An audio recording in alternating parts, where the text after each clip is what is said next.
Welcome back to another Evoke cast. Today, I am your host with Mark. This is Coach Maya, and we are going to dive into all your questions.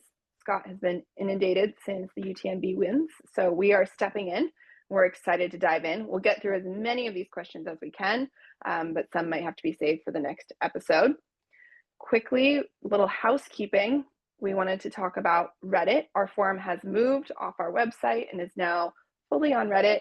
If you have any questions you would like to be answered that didn't get answered today, feel free to post them there. The coaches are moderating that and trying to respond as quickly as possible. Welcome, Mark. I hope you're having a great day.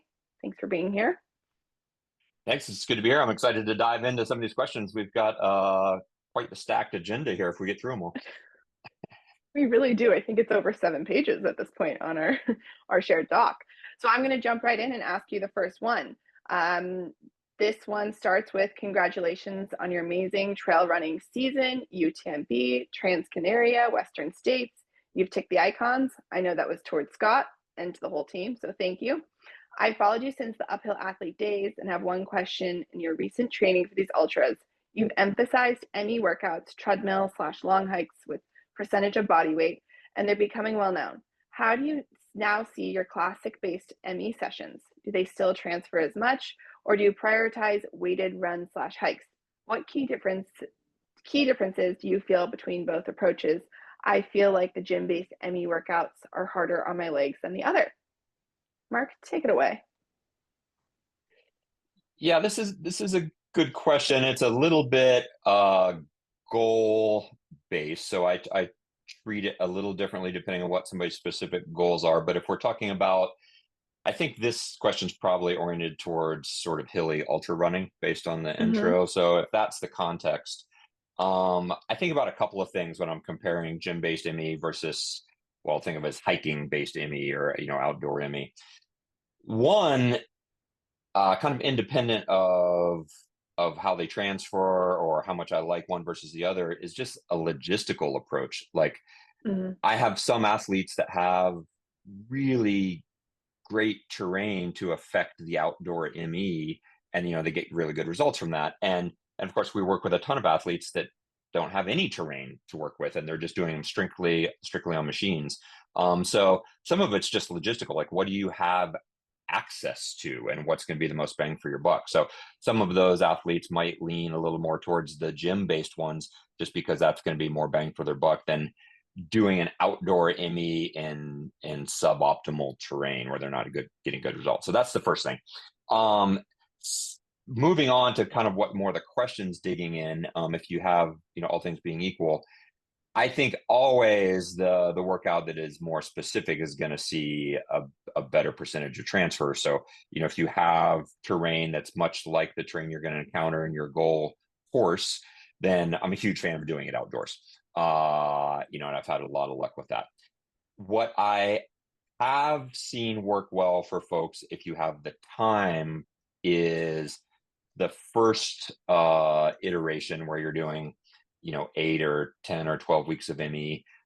You can do a gym-based ME. And then the second iteration, which would be the last one in the run up to your goal, you can do the more specific outdoor or treadmill-based ME.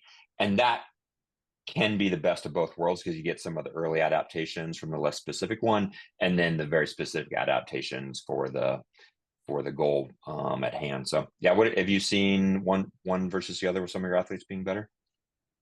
No, I wouldn't say better. I think just like you said, depending on how much time you have to train, it's great to do both.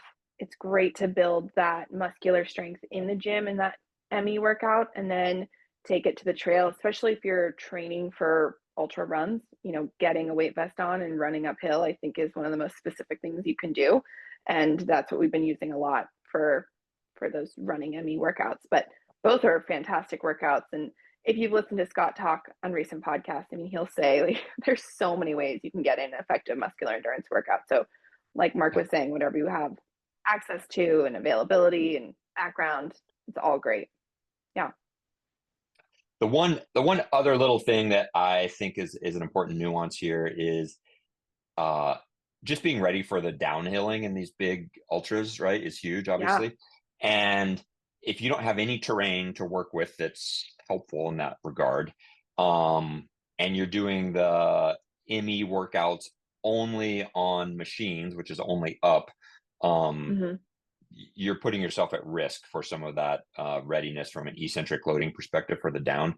And I do think a good old fashioned quad thrashing from gym based ME is probably going to help your cause for Yeah. that eccentric loading. So that I think that's an important point for somebody that's that's targeting a really hilly ultra that doesn't have good terrain to prepare for the downs, and just the reality of how hard that they might want to lean into a gym based ME. And it doesn't take a ton of stimuli. Like I have had a couple athletes, they'll do a gym based ME 1 week and then they'll alternate with a treadmill based ME the next week, and they'll flip back and forth, Yeah. and that can help.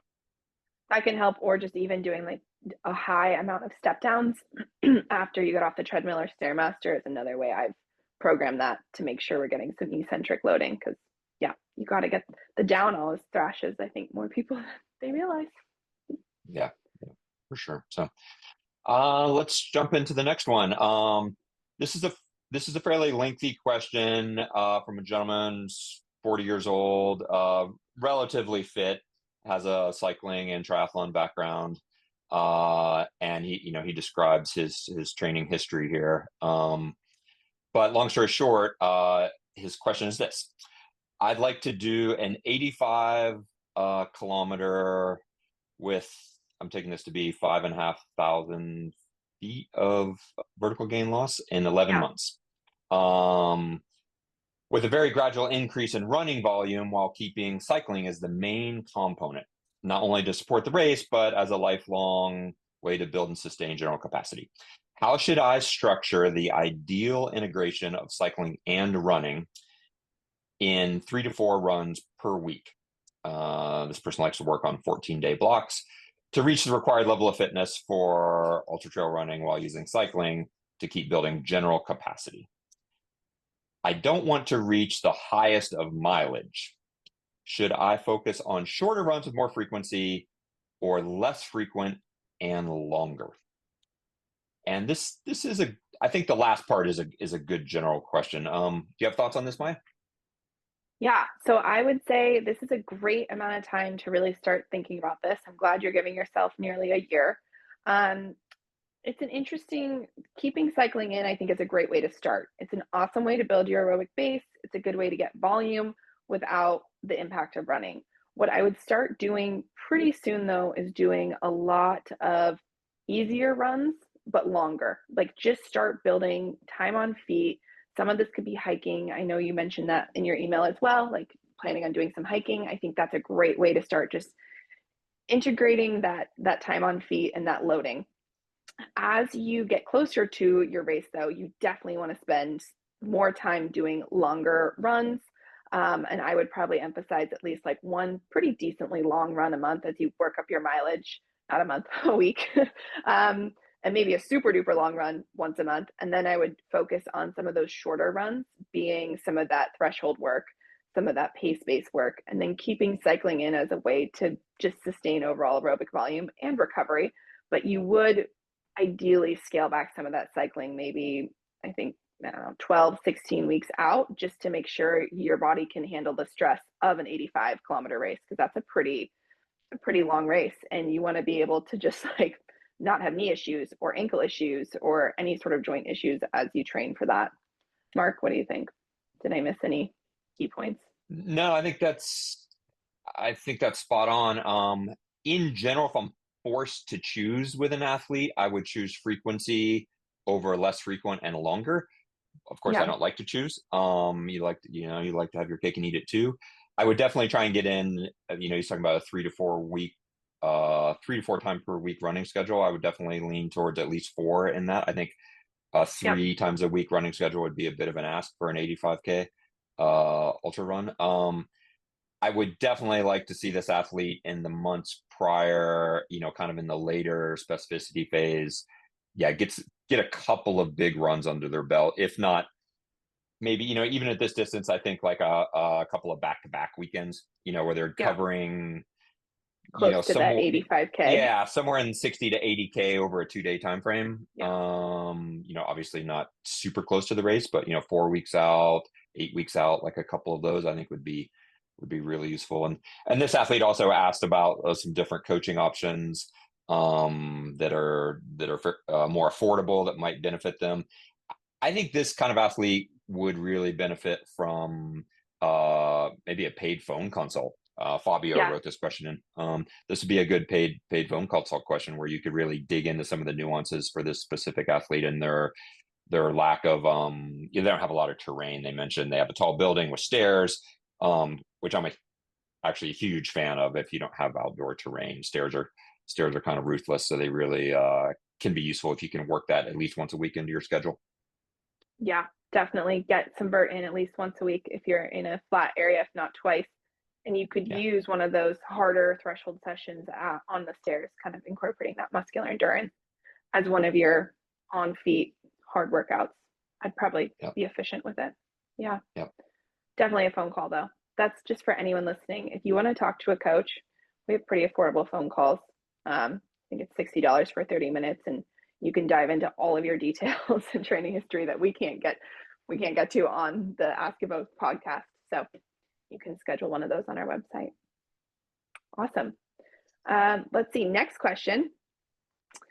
Towards the beginning of a run, I can maintain a much lower effort level. Okay. I can maintain a much lower effort level heart rate running uphill. Towards the middle or end of my run, my heart rate immediately spikes as if I start running uphill, even at the same intensity and steepness, etc. What should I prioritize to increase my ability to run uphill at the end of runs? Is this as simple as building durability through muscular endurance workouts or otherwise? Thanks for the amazing work you do, and congrats on the successful UTMB. Thanks, John. Mark, what do you think? What would you have this athlete work on? There's a couple of potential things. I don't know that it's the cause by any means, but I would definitely double check the sort of level that your intensity level that you're working at in these runs. There's always the possibility here that you've maybe overestimated your aerobic threshold a little bit and are just working a little too hot. And this could be, you're burning through glycogen, and that's where you're starting to see what I would describe as heart rate drift instead of heart rate spikes, just because you're just a little bit out of your pay grade. That's a potential. Some people just genetically and because of their training history potentially just don't have as good economy running up hills as they do on flats or downhills. We're all built differently, so that could also be the case. In that second case, then yes, I would say maybe not as simple, but certainly some ME work would be a great training intervention here. And there might be a little trial and error here for this athlete. This could be just a greater volume issue, and and just building a bigger base. But certainly, I think this would be a good place to try some ME work. I also really like uphill sprint work for some of these kind of athletes, and just trying to create some of that explosive power. And in general, those tend to have a fairly low sort of global drain from a recovery perspective. So I think you can be a little more liberal about sprinkling them in. So, I don't like to change too many things at once in somebody's training, but over the course of time, I certainly would encourage this athlete to put in some ME workouts for sure, but also maybe some simple, just 6 by 10 seconds or 6 by 15 seconds uphill sprints. I think could be useful. Yeah. What about you? Yeah, I think this is a strength problem. If it's not, like Mark said, a drift problem. I think power could be a big thing with hill sprints, just like you were saying. Even if you're not even strength training, we have so many runners who come to us who don't strength train at all. If you have never strength trained, do that before you start a muscular endurance progression. Build some of that. I think a lot of the time we see limitations in the legs, and there's fatigue buildup, and muscular endurance will help with that. But if you've never done any lifting, you've never done hill sprints, work on the power end first before introducing that muscular endurance work. Muscular endurance is more effective if you have a good base of strength training before. Yeah, 100%. Yeah, much for more sure. effective. Yeah. Great question though. Okay, Yeah. let's see. What are we on to number 4 here? I think we're on to number 4. This is from Drew. I've been doing a fair amount of weighted uphill zone 2 work for the last few months. Sounds great. At about 20% body weight and working at a pace that keeps me below my aerobic threshold. Is it better to do this on actual stairs and include the walk back down for some eccentric loading, realizing that there will be less overall vertical gain in a training session? Or should I do on a stair machine in the gym to maximize vertical gain?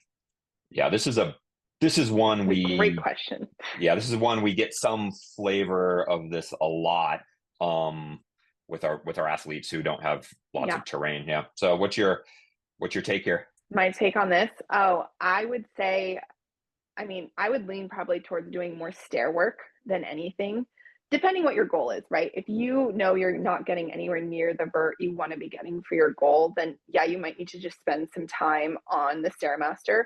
But what I would probably do is for your aerobic days, probably do them in the stairs because you're right, you want that eccentric loading. And then I do your intensity on the Stairmaster, make a really specific workout. You'll get more vert in anyways because you're going at a higher intensity and it's really specific, but just general hiking. I mean, ideally you're mimicking being outside, right? And there's always a down. So that's probably what I would recommend. But it sounds like you have a great base, aerobic base and strength base to handle that. Mark, what do you think? Yeah. If I'm forced to choose one or the other, You're forced to choose. I'm I I've had a lot of success with folks with stairs. Yeah, You know, same. it's been a learning point for me, honestly, in my coaching journey that, you know, and I'm not talking about people that have, 50 flights of stairs, people that have, multiple flights, but more modest. It's Like 6 easy. to 8. Yeah. It's easy to have a knee jerk reaction and be like, oh, you're only going up 6 flights at a time. That's a waste of time. But it's not. And I think Mm-mm. it's because it's obviously very specific on the up, but then you're getting the benefit of the eccentric on the down and then just repeating. So I'm not afraid to have athletes do a lot of work on stairs. And yeah, you'll get less total vertical on paper, but in reality, the vertical that you're getting on the stairs is such high quality. I don't really see that as a negative. You're taking care of the eccentric portion, which is huge, as we've already mentioned briefly. That can be debilitating for people if they're not ready for it. But of course, many athletes that we work with have access to both. If because the gym machines are pretty easy to come by. If you don't own one, you can join a facility that has one. So yeah, I very much will program both into the training. I think they both have their place. And I also think that obviously they both can be kind of boring in their own way. And at least Absolutely. at least you're mixing it up a little bit. Mm-hmm. And we can argue all day about or not argue, but bat around the ideas of training optimization. But if the athlete's unwilling to do the workout because it's so painfully boring, then none of the other stuff matters. So Totally. I'm a huge fan of mixing these up, and you kind of get the best of both worlds. And even like on a Saturday, Sunday, if an athlete has time, you can do like kind of do a fairly rigorous stair workout on the Saturday and then do a kind of a less abusive, but, maximum vertical gain, machine workout on the Sunday. Mm-hmm. Switching between like Stairmaster and treadmill. I do that if you get really Yeah. bored. But Yeah. some people like to lock into a show and just hike away. So Yeah. or a podcast. Absolutely. Yeah. Okay, our next question is from Bertram, and they're planning to do their first marathon in 3 hours. That's awesome. They think they have aerobic deficiency syndrome, which means they need to build up their aerobic base fast. The question is, what is most efficient way to build aerobic base? Biking, running, or swimming? I've been struggling with injuries when trying to build up my running volume. That's why I think mixing with some biking and swimming would do well. What do you think? Great question. Mark, what do you think? What would you have them do? Yeah, there's a lot of rabbit holes with this one, honestly, for a Oh simple yeah. question. And for the listeners that aren't seeing the video, fast is in capital letters. I Bold. need to build it fast. Yeah. Uh, Yeah. so Sounds like they uh, might need to move their marathon. I don't know if you yeah, don't totally. have Yeah. a lot of There, time. This yeah, you we don't. cannot rush this training. Yeah, we don't have information on is this marathon 2 weeks from now or a year from now. But I think there's some good take homes that we can touch on here for just general concepts, right? Uh, Aerobic base can be built. It is not one of the things that tends to respond super quickly physiologically. So it Hmm. takes a certain time to ramp, but you can improve it. I I try not to think of folks as having, black or white aerobic deficiency syndrome or not. I just try and think of it as like, you have a goal that requires kind of a robust aerobic capacity. Maybe yours is not that amazing at the moment. You would like it to be better. We're all in that continuum somewhere. For sure. So, job one with training in general, but especially if you're trying to ramp, is to stay healthy. Like that's just this kind of North Star guiding light for us and our athletes is, if you're not staying uninjured, you're always going to struggle. Then you're going to reset and you're just kind of, churning in your own snowball effect the wrong direction. So non-impact modalities like running or like biking and swimming are awesome for that. Because Hmm. you can put in big volumes and tend to not get injured, and that's why you see high level elite cyclists and triathletes. They do phenomenal volumes sometimes that a pure Yeah. runner could never even think about doing, because they're just not as abusive.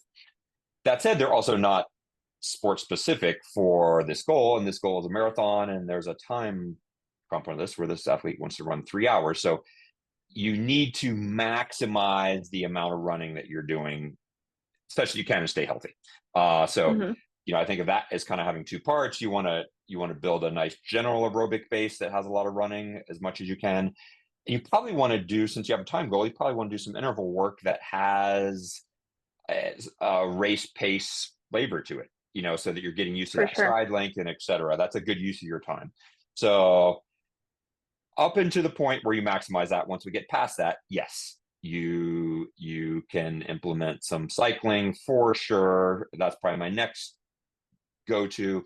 Sometimes those can be brick workouts, like for your long session. If you want to minimize the abuse, you could bike first for hour, 2, 3 hours, whatever you're trying to do, and then immediately following, do an hour or 90 minutes of running to kind of get that maximum aerobic effect.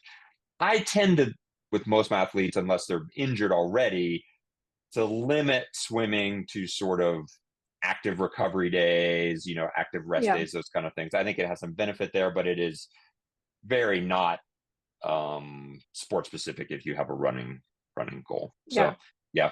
yeah. And the other thing I would add here too is I think runners are most at risk in the first weeks of the buildup, if they just dive into running when they haven't been doing a lot of that. So I would probably be the most conservative in the first 4 to 6 weeks and kind of see how it goes, and then you have Yeah. a little more information for the what's an intelligent build, as far as volume goes. So what are your guardrails and thoughts around this one? No, very similar. I would say if you're getting injured, first and foremost, like figure that out because no matter, even if your training's perfect, if you're injured, it doesn't matter.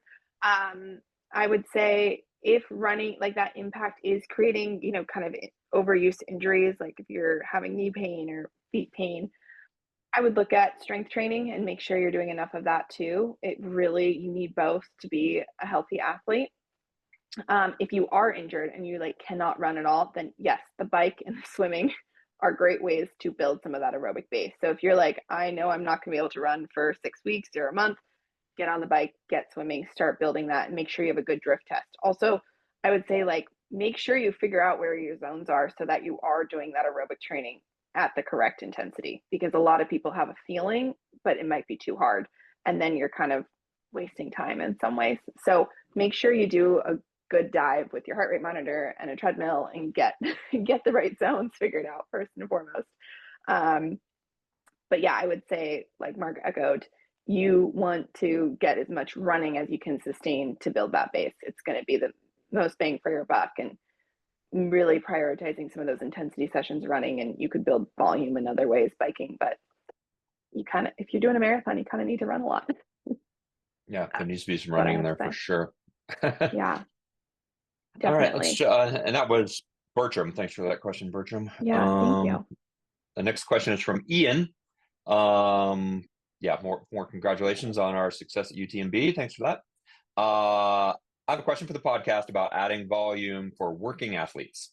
And I assume he means athletes that have jobs, which is, to be clear, That's like 99% of the folks that we deal with. I am in a base 2 phase, limited by work to an hour on weekdays. This is a really mhm. common place to be for athletes. On weekends, I do a long run and a 1 hour recovery run, and I still have much more time. I assume they mean on the weekend.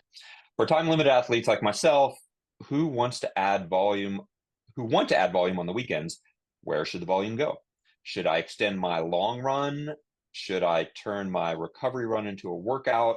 Should I do back-to-back long runs? Or is packing volume into 2 days not a good idea in the first place? This is from Ian. This is Great, a Ian. Yeah, this is a really, really common, if not maybe the most common constraint for our athletes is time, Time. right? Yeah. And this is the classic constraint where they probably have some kind of fairly structured Monday through Friday job. They have limited time, but they do have time on the weekends, and they want to maximize that without doing themselves a disservice. So yeah, what's your hot take on this one? I mean, it's like the weekend warrior problem that we deal with all the time. It's the same idea. There is a way to really do a good job structuring your training with these time limitations. As Mark said, this is the majority of our athletes. Consistency, I think, is always our friend when it comes to training. So still getting in time during the week, even if it's just an hour, is going to be beneficial. What you don't want to do on your weekends is go so big that you need 3 days to recover after. So it's great to kind of do, a little bit of overreaching. Back to back long days can be awesome for this. Rest Monday, but then hopefully by Tuesday, you're feeling recovered enough to then kind of hit some more training stimulus. Maybe you have another easier day Friday to kind of rest and get ready. I'd probably do an easy recovery workout. I'd still move on Friday, or a strength day if you know that's not going to tax you too much. Um, but I would say prioritize consistency. And if that means your weekends need to be a little bit shorter so you feel good on Tuesday, do that.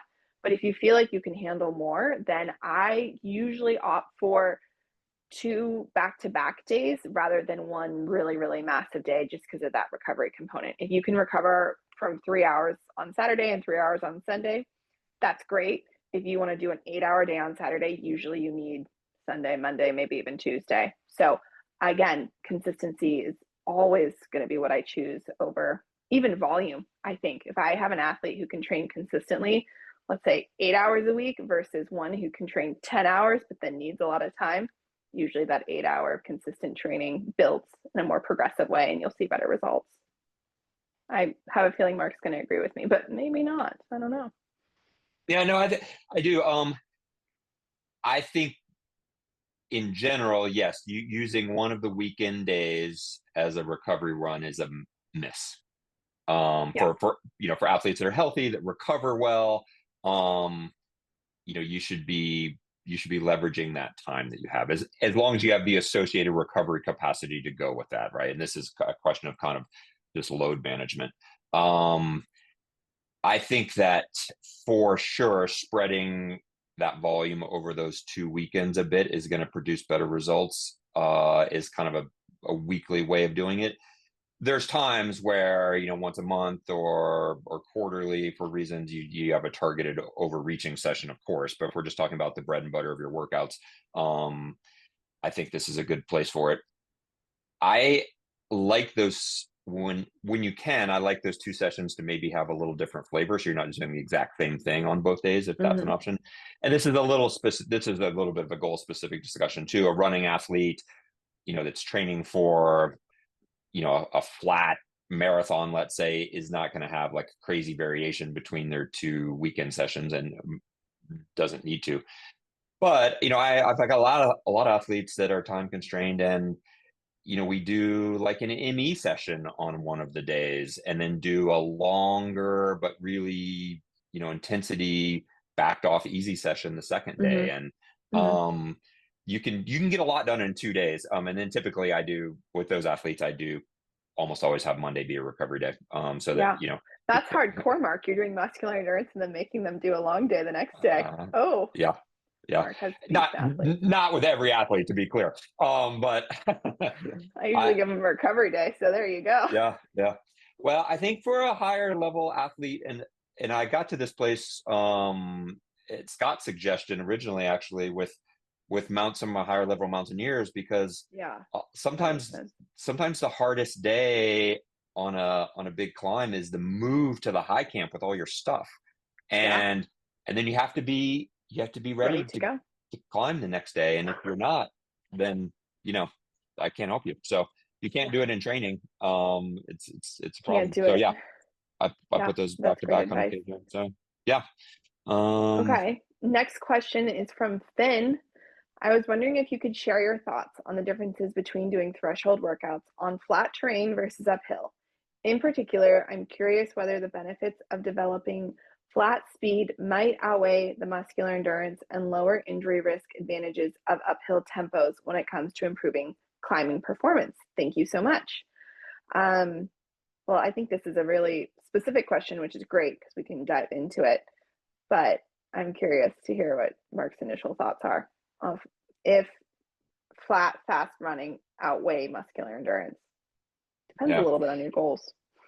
It's extremely goal dependent. And it's goal dependent, and it's a little bit athlete dependent in that, assuming you have running goals, assuming those goals aren't ridiculously hilly. I still think there's a nuance here between like a higher performing kind of front of the pack athlete Yeah, versus kind of a middle of the pack athlete as to what's going to be the most bang for their buck training wise, right? Like I, completely. you know, I mean, for a competitive athlete, like speed work is important. Like ultimately, you have to have that gear to Oh, shift yeah. into. Um, for what I'll label as a lot of the rest of us, it's maybe not quite as important. So there's but with those caveats, I do find that in general, the workouts that involve a hill component tend to be lower impact on the up. Yeah, So if injury risk is a big issue, and this is kind of you need a training history, with your athlete.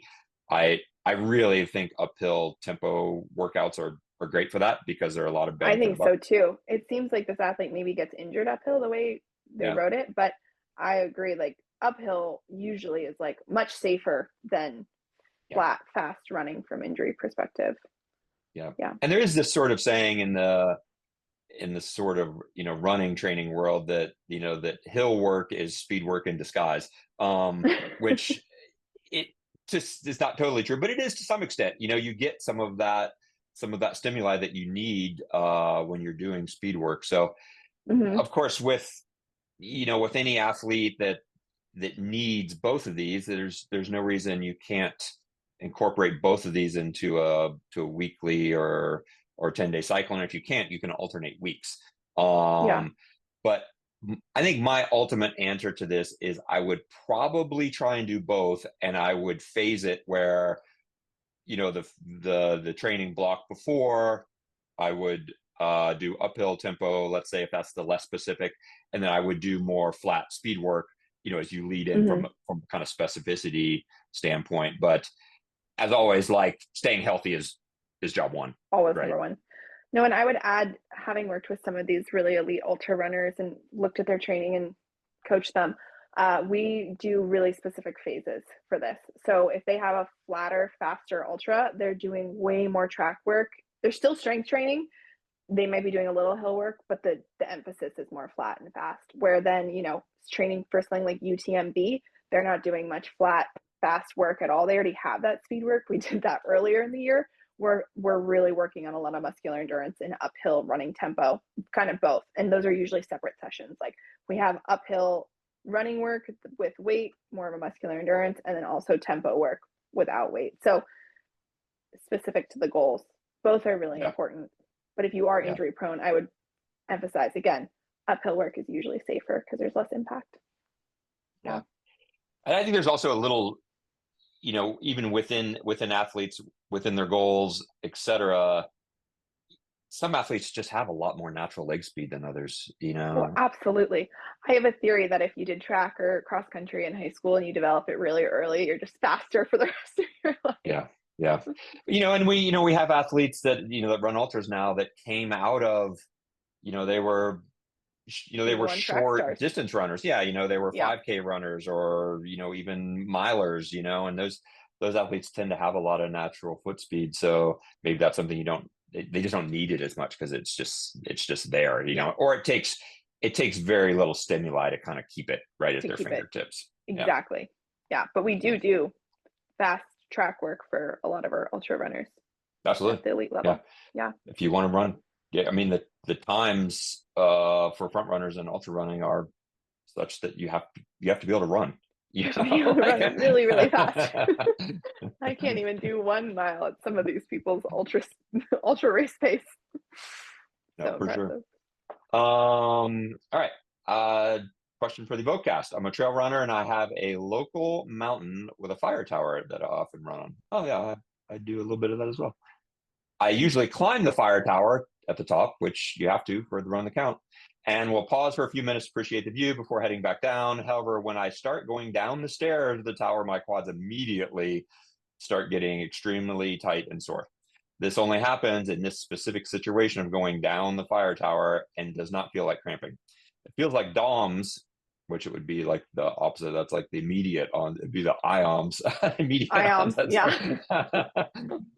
When I alleviate the tightness with some movement, everything seems fine. What is going on here, Ashton? Any ideas there, Maya? I don't know. This is kind of a Pretty very specific. interesting, specific question. Yeah. Do you eat at the top of the fire tower? Maybe you're just like, you need some calories to help with your body.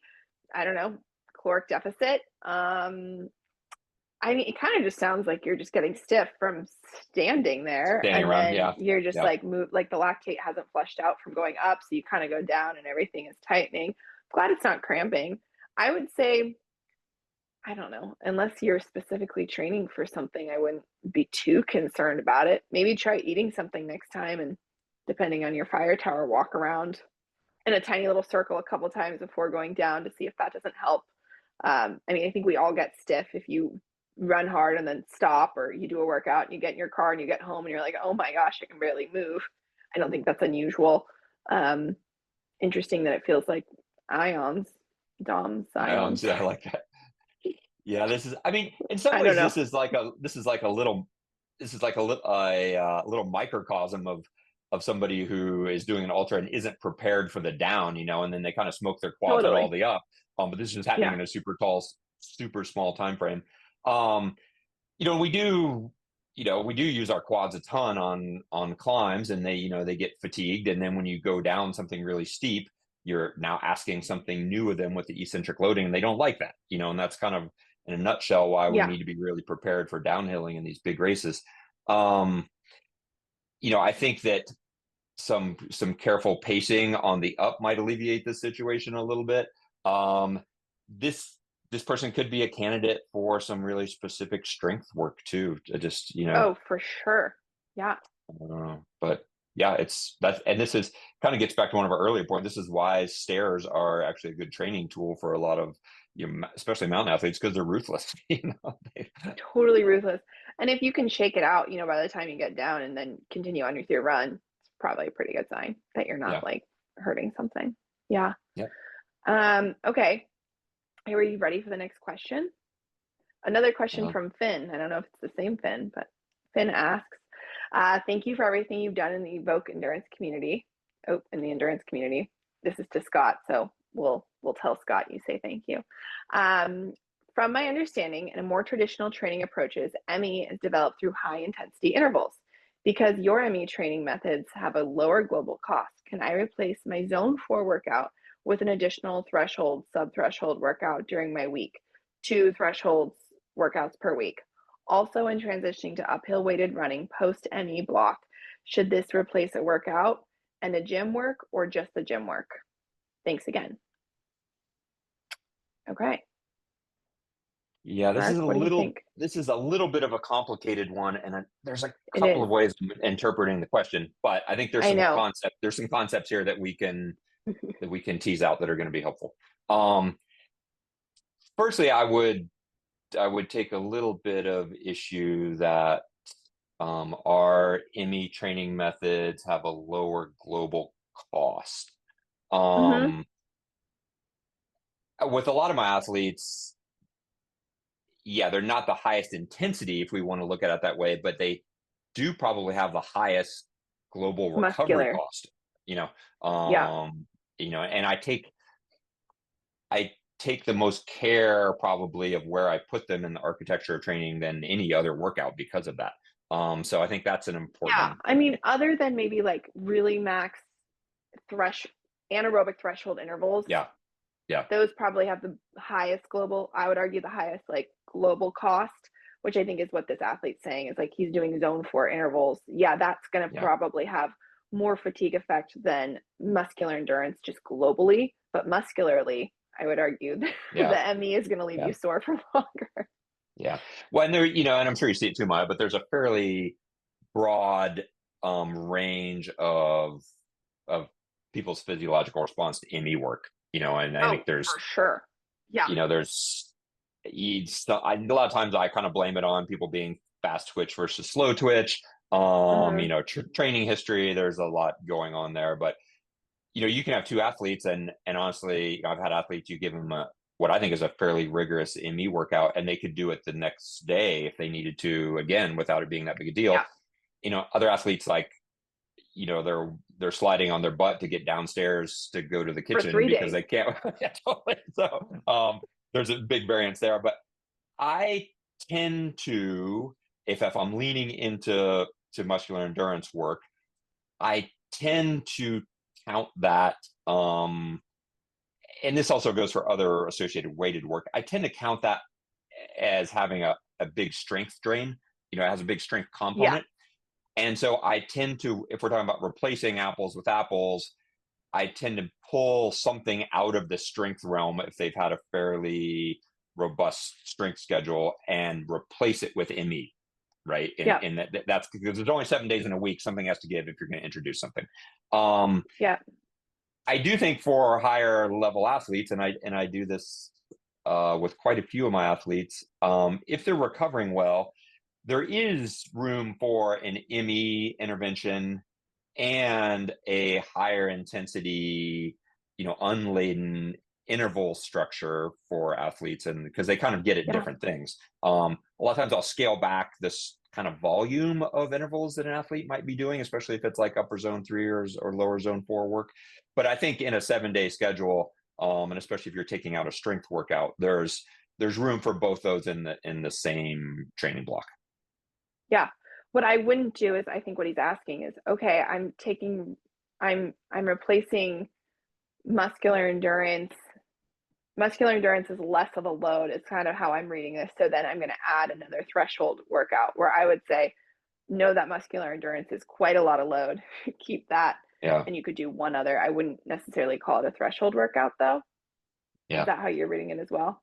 Yeah, and I think uh, threshold's an unfortunate term because there's a I couple of know. different thresholds, right? So that's a Threshold one, threshold two. semantics issue. Yeah. But I would say it is a rare and extremely high performing athlete that's doing ME and 2 threshold workouts in the same Workouts a week. week. That's a really easy way to overwork yourself. And also, the last little bit, when transitioning to uphill weighted running post ME block, should this replace a workout, a gym workout, or just the gym work? I would consider weighted uphill running to be ME. So I wouldn't classify that as like a new block. It might be a new weighted to muscular endurance, but I would still consider it muscular endurance. So same goes. Like I would, if you've been doing gym ME once a week and now you're doing uphill running, that's replacing it. I wouldn't try to add in anything else. And you might want to add a second gym day for maintenance strength or max strength or uphill circuit, but I would be careful with that. More isn't always better. Recovery is necessary. Yeah, yeah, for sure. Yeah, and I also like to think of and talk about ME as a little bit of a continuum as opposed to a specific point on the line. Anytime you're doing something that's probably weighted or has kind of that effect, you want to be creating room in the training architecture to make sure you have recovery for it Yeah. around it. So Yeah, yeah, some good definitely. ways to think about it. Sometimes less is more with these, and just hitting these workouts really hard and making sure you recover from them. So the next question is a little bit Should we multifaceted. we could skip to 11, or I don't know. It's, Do we want I think we can tease out a couple things here. Okay. So specifically, this athlete has a 9-month run up, and their ultimate goal is a vertical K. Mhm. So they're asking how much of a priority zone 2 is. It's certainly, even for shorter, or depending on how quick you are, not so short vertical Ks, because it can go on for a minute. Obviously zone 2 is super important, as it is your kind of underlying bread and butter here. And then they basically have two questions: threshold work, given the high heart rates and typical duration involved for the shorter work, what Yeah. type of threshold work would you apply, and when would you implement them? And then ME, would the gym-based and standard hill climb muscular endurance approach apply, or would multiple and longer iterations, given the proportion of strength requirements for this type of race, be more appropriate? And they describe their situation. This person weighs 185 pounds, so depending on your frame of reference, they're not tiny at all compared to most kind of VK front runners. Tend to be kind of more slightly Yeah. built. Probably aren't that big, but he's wondering if muscular endurance might be a really important component, given the fact he's just trying to It's an move 100. uphill. Yeah, and he weighs 185 pounds. So I think there's a couple of Yeah. things we could tease No, out of there's some this. great things out of that for sure. I would say you could do your muscular endurance could be kind of considered. I think you could get a lot out of like a stair climber muscular endurance. You're going to probably get into some of that higher zone if you like, you might not want the 50-pound pack. You maybe want a 30-pound pack. So you're getting some of that muscular fatigue standpoint, but you're also getting some of that threshold work. That's a one way to look at it. You could do some higher intensity intervals going into it, but I would prioritize like you said, zone 2 work uphill. You just need a lot of uphill time and muscular endurance with a pack on a Stairmaster. That would probably be like my top recommendation, because you're going to be, like you said, zone 3, zone 4, pushing pretty hard. And then I would probably do like 3 times 8 minutes, maybe a little bit longer, just running uphill, see as far as you can get and keep going with that. If you have more time, you could do hill sprints as well before you kind of start that ME block to get some power in your legs. Yeah, I think this athlete would probably be a good candidate for, in some of those phases, simultaneous short-ish duration intervals, threshold work, kind of like you're talking about, where it's 5 by 5 minutes, 3 by 8 minutes, somewhere under half an hour total time under tension, where they're Yeah, really just going to the pushing. well. Yeah. Yes. But then also, ideally outdoor weighted ME, and in a really steep environment, and of course, with poles, if that's going to be included in the goal race, and making that super Yeah. specific. But barring having terrain like that, then Stairmaster ME for sure, I think, is going to be really applicable for this athlete, given their situation, for sure. So. Yeah. Awesome. Okay. This next question is, I'm 8 weeks into the sample muscular endurance plan and I'm still experiencing DOMS. It's very manageable. I can still run comfortably once I get stretched out, but I'm just wondering if that's normal. Also, how much effectiveness of the workout do I lose if I have to split it up into 2 sessions for time constraints?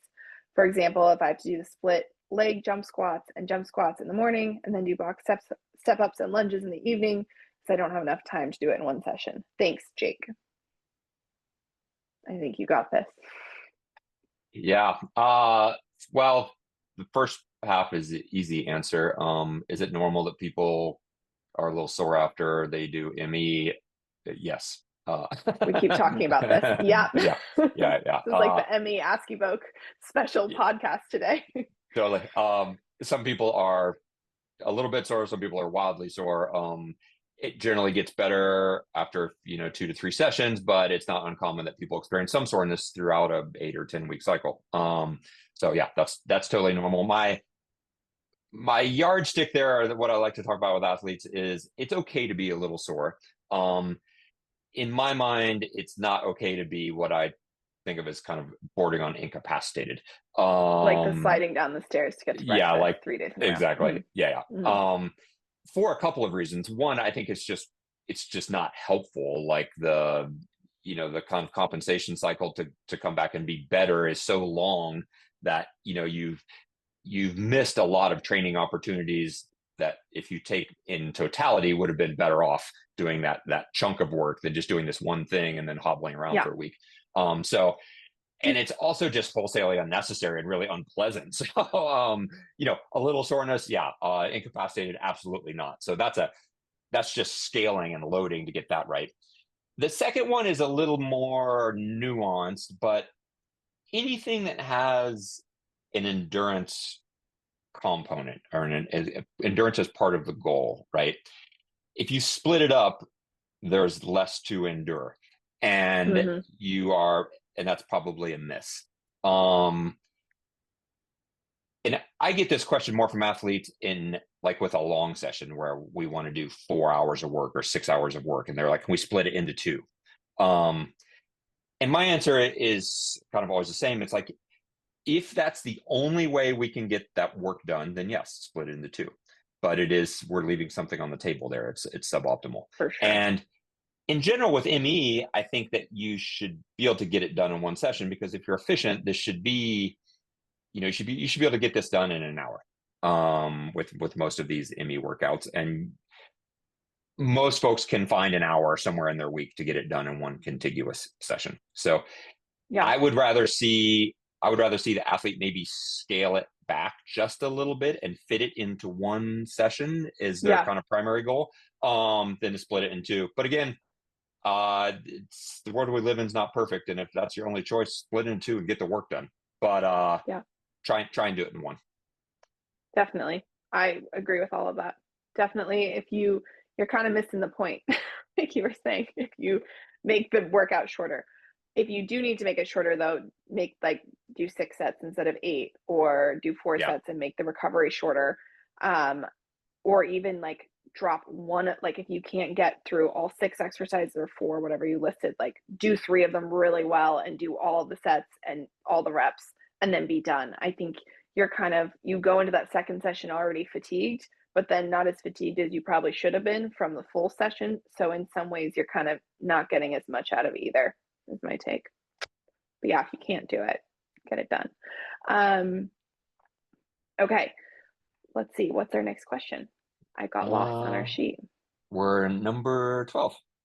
12. Which is Awesome. this is from Bill. Bill had read our article about the Best Ranger competition, which is awesome. Thanks for the podcast and great resources. Got a few questions here, but none of which are too lengthy. I think we can touch on.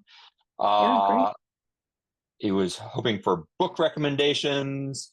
And this is kind of wide ranging, whether they're inspiring, technical, or otherwise. For strength training workouts, what zone should they be in overall, or does it matter?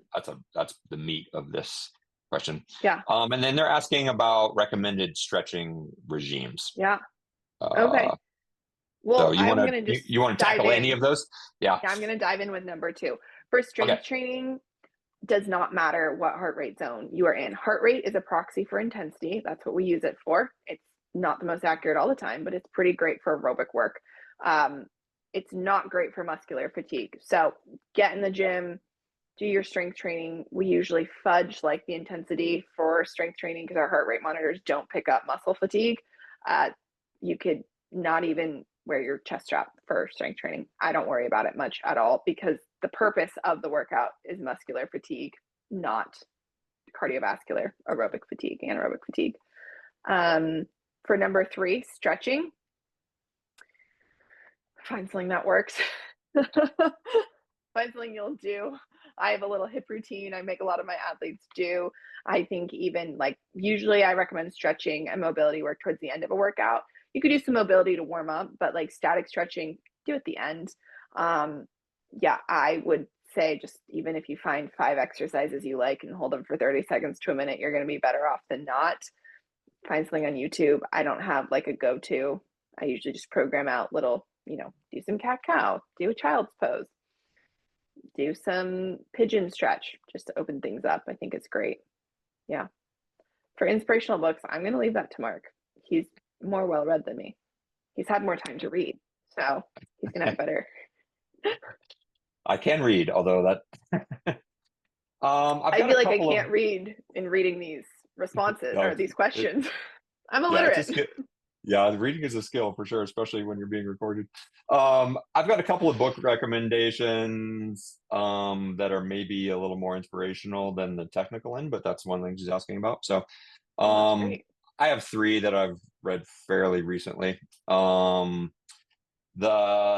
one I read the most recently was the Jim Donini biography, which for our listeners that might not be familiar, Jim Donini is an American climber who's spanned several generations of climbing, really, and a very accomplished rock and alpine climber all over the world. So his biography is called "Survival Is Not Assured," and I thought it was quite well written and a really compelling story. So I would highly recommend that one.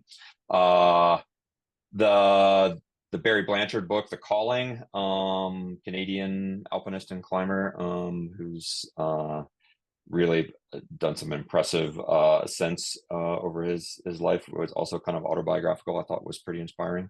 And then the last one, which is an older book I read about a year ago, the Alex McIntyre, who's also a really accomplished alpinist. One Day as a Tiger I thought was a totally worthwhile read. So those would be my quick book recommendations, all in the kind of climbing alpinism genre.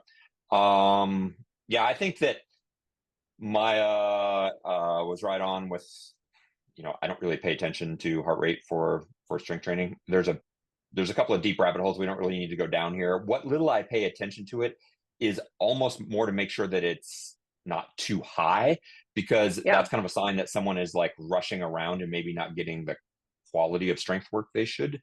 You need to be efficient in the gym, but that's different than rushing and then maybe not getting that kind of quality stimuli that we're looking for. But the biggest point here, I think that I like to make is we don't want to turn this into an aerobic workout. We want it to be for what the goal is for. And I think this is the deep rabbit hole, but there's kind of a patent misunderstanding that if you do some very vigorous strength workout and you are sort of quote rushing around in the gym, and you can get your heart rate fairly high, your heart rate can be in the 130s or 140s, et cetera, that is the same physiologically as walking on the Stairmaster, that the same thing is happening physiologically, and therefore it is useful. And I think that's where people go wrong, because one of the big reasons we're trying to measure intensity is we're trying to measure what's going on metabolically, right? And whether you're primarily fat burning or primarily carb burning, or where you are in that continuum, and you can have the same heart rate doing two different things and be doing something completely different metabolically, right? Well, absolutely. I mean, you can have a high heart rate in the car if someone swerves into you. You're not having an aerobic effect. It's just yes. Yeah. And that's the same, and if that was the case, and my semi smartass answer to this discussion all the time is, if that was the case, we would just watch scary movies, on Netflix, and we wouldn't bother with all the sweating of training, and we would be very fit. I haven't heard that one. Yeah. That's awesome. Well, I think that's a very easy way for someone to understand the concept, and that, like, I think it's easy to understand that if you just watch scary movies all the time, you're not going to be ready to climb or run or do the things you want to do. Metabolically, there's something completely different going on. So that's my take home for this question, is like, don't try and turn this into an aerobic workout, because even if the heart rate would indicate that it is, it's not, right? Yeah. In the ways not that the goal care. either. We it's want not the goal. each workout to have a goal, and that's Yeah. not the goal of strength Yeah. training. Yeah. And then the strength or the stretching regime, one of my sort of takes on this is I think athletes that can in the gym functionally move weights through a full range of motion when the activity calls for that, when the specific movement calls for a full range of motion, I'm happy with that. I don't feel like there's a big need for a lot of stretching on top of that, as long as you don't have some very specific issues, where you're getting injured or you're trying to overcome something, or you're limited, with certain. There's very specific niches with rock climbing where flexibility is a premium, things like that. But I mostly train mountaineers and ultra runners, and you know, sometimes the less flexible they are, the more effective and less injury prone they are. I swear. Like, Well, no, and I think there's something to be said for like mobility versus flexibility. And if you don't have good mobility, that's where stretching is important. Flexibility can be dangerous. I'm super flexible. It's not great. A lot of injuries. yeah, So yeah, the stretching or doing mobility, I think, is beneficial. It can help with recovery too, I found. yeah, yeah. Yeah. But if I think full range of motion strength work in the gym, I think is a huge benefit and a good way to kind of tackle that. Okay, so our next question is from Pedro, and he's from Portugal. I love your work, podcast, and empathy you all bring. I've developed a passion for ultra running, and you've been central to that journey, especially through your book. I have many questions I would love to ask, and certainly in the future, I will ask in a consultation or coaching. But for now, I'll focus on one and try to solve all. For either an athlete or an aspiring coach, what's the best way to learn about the sport? Which tools, schools, certifications, or resources are essential for you? Where should one start and progress? Okay. Well, I will answer that in a little, just like part of this. Scott did compile what I think it's called the glossary on our website, and I know we can link to it in the show notes. That kind of is his training manuals that he's read over his lifetime that have been really influential to his development. I think listening to these podcasts, getting on Reddit and going to the forum, all are wonderful places to start. All of our coaches have been trained primarily just by Scott. We don't have a specific certification. Some of our coaches do. Some of them have gone to school as well. But for the most part, our Evoke coaches have been trained under Scott and, mentored by him or have worked with him as their coach even. I'm one of those cases. We have some other athletes who've been coached by him or coaches who've been coached by him. So I would say the best advice is stay curious, try to read as much as you can. It sounds like you've read the books, which is great. Yeah, I think talking to a coach is a good idea as well in a consultation, but check out the glossary for sure. That's a great place to start if you haven't already. Mark, how did you learn to be a coach? Yeah, I don't have anything to add to that conversation that's not included in that glossary. I would. Yeah, for sure. And I actually haven't combed through every detail of all those resources in there. So I You think haven't? no, Really? not I've not. There. But I think that's a really There's a some really dense stuff. good place to start for sure. Yeah. All right, let's do two more. 14. Appreciate the podcast. The question is, some coaches and reference material point towards VO2 max style, Mm-hmm. 1 to 3 minute uphill intervals, 6 by 3 minutes, for instance. You all don't mention much like this, maybe 30-30s at times, but have emphasized 10-second hill sprints. What are the pros, benefits, and cons of short intervals versus long ones? And what's best to prioritize for mountain ultras as you get close to race day? Do you want to wade into this first, or do you want me to?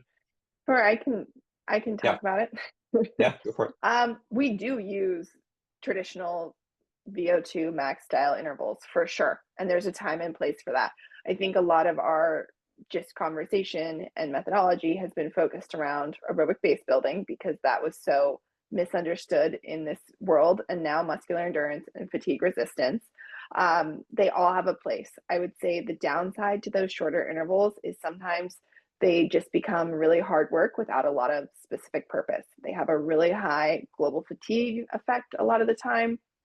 And it's just, as Scott says, it's teaching you how to be tough and work hard, but it's not necessarily making you fast. So unless it's really specific, I usually don't introduce them until late into a training build.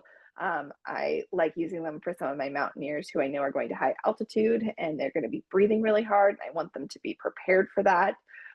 For my runners, maybe I'll work some of that in on hill work or flat fast running, but very rarely do I just like mindlessly program, that type of interval without there being a pretty specific purpose. Cause I think you can get more out of training, even your aerobic base and doing speed work, shorter speed work with less risk of injury and fatigue, or doing something like muscular endurance or doing 30-30s, which I would argue can be that kind of, it's more of like that threshold work than that really hard max Yeah. effort of those like 4x4, 3x4.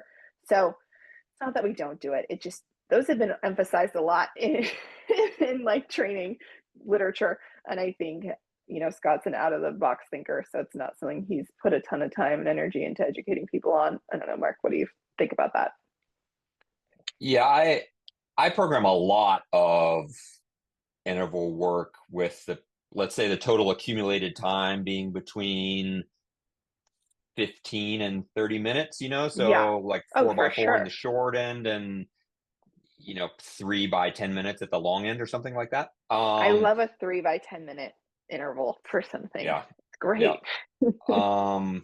And that's both with my runners and my mountaineers. I do think what you mentioned there briefly is a huge point with mountaineers with altitude related goals is there's a really big respiratory demand at altitude that greatly Absolutely. outstrips what you see in training and zone 2 work. And Yeah. so you need to be ready for that for a variety of reasons. And so just some good old fashioned, really hard breathing, I think is really useful for those folks. And yeah, mostly unladen. Yeah, 4 by 4 minute, 5 by 5 minute, I think is really useful for those mountaineers, even though in some ways it's not the most sport specific. It is in that way.